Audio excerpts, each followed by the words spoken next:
ایک دن میں اور زاہد صاحب آفس کینٹین میں بیٹھے چائے پی رہے تھے۔ میں نے ان کے بجھے بجھے سے رویے کی وجہ پوچھی۔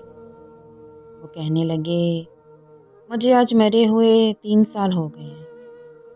میں نے نظریں اٹھا کر ان کی آنکھوں میں دیکھا، پھر کہنے لگے، میں ہمیشہ سے ہی بدتمیز رہا ہوں۔ بچپن میں اسکول جاتے ہوئے ضد کرنا، کھانا کھاتے ہوئے نخرے دکھانا۔ مجھے یاد نہیں کہ 5ویں کلاس تک میں نے کبھی اپنے ہاتھ سے کھانا کھایا ہو یا کبھی جوتے کے تسمے بند کیے ہوں۔ باپ کا تو مجھے صرف نام ہی ملا، نہ کبھی اس کی صورت دیکھی اور نہ پیار۔ بھائی کا سہارا اور بہن کی محبت کیا ہوتی ہے مجھے کچھ معلوم نہیں۔ پرائمری، میڈل اور پھر میٹرک تک یہی عادت رہی۔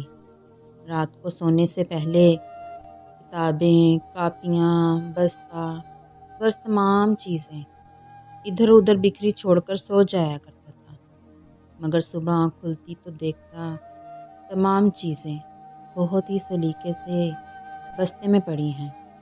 مجھے ہمیشہ گھر میں 2 ہی چیزوں سے چڑ تھی، ایک 11 سے 13 گھنٹے تک ہاتھ سے چلائی جانے والی سلائی مشین سے، اور دوسری روٹی کے کناروں سے۔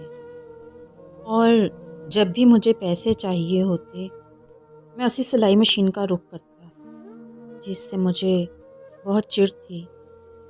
جب بھی مجھے کبھی معمول سے ہٹ کر زیادہ پیسوں کی ضرورت ہوتی تو دیکھتا کہ گھر میں سلائی مشین کے چلنے کا دورانیہ گھنٹے تک جا پہنچا ہے۔ مجھے آج بھی یاد ہے، کالج میں داخلے کے وقت مجھے 1500 روپے چاہیے تھے۔ میں نے گھر آ کر بتایا۔ اسی رات 2 بجے کے قریب میری آنکھ کھلی تو گھر کے برآمدے میں کچھ کھٹپٹ محسوس ہوئی۔ مزید غور کرنے پر محسوس ہوا جیسے کوئی گھٹی گھٹی سسکیوں سے رو رہا ہو۔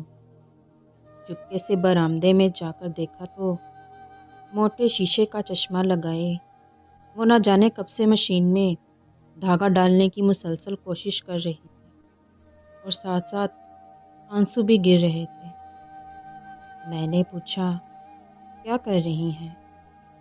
انہوں نے چونک کر میری طرف دیکھا اور جلدی سے آنسو صاف کیے اور کہنے لگیں، وہ سامنے والی سریا کے بھائی کی شادی ہے۔ اس نے کہا ہے کہ صبح تک 2 سوٹ سلائی کر دو، اس لیے ہی بیٹھی ہوں، لیکن دھاگا سوئی میں نہیں ڈل رہا۔ اس دن مجھے احساس ہوا کہ مجھے بھی کوئی چھوٹا موٹا کام کرنا چاہیے۔